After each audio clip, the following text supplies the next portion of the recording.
ॾिसो पिया त सिंध जूं हालतूं पीपल्स पार्टी केतिरियूं ख़राब कयूं आहिनि। हिते रोज़गार कोन्हे, बेरोज़गारी आहे, माण्हू बुख मरनि पिया, सिंध खपाइजे पई, कराची खे विकिणो वञे पियो ऐं कारूंजर खे विकिणो वञे पियो।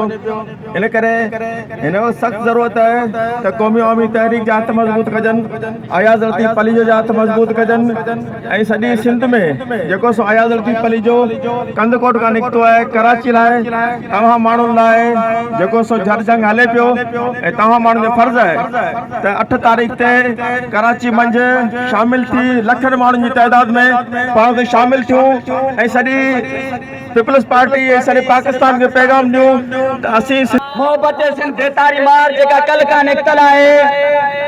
असी हर शहर हर चौक में हिंद सिंधी कौम जो पुरजोश इस्तकबाल ॾिसी असांजा जेके बि थक हुआ उहे सभु लही विया।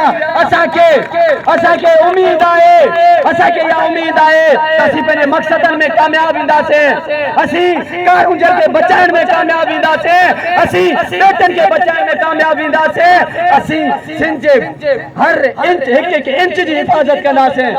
असीं सिंधी सम्झूं था त असां सही रांदि केरु पियो खेॾे। असांखे असांजे बेटनि ते जेके कब्ज़ा कया हुया उन्हनि जो बि क्रेडिट पीपल्स पार्टी जो थो वञे। उन्हनि पीपल्स पार्टी कारूंजर खे बि खपायो, चीन खे पिया ॾियनि, उन खां अलावा पेट खपाए वफ़ाक़ जे हवाले था कनि। असीं इन अमल जी पुरज़ोर मज़म्मत कयूं था ऐं उन सां गॾु मैदान अमल में थी पुरज़ोर जदोजहद कयूं था। जी असीं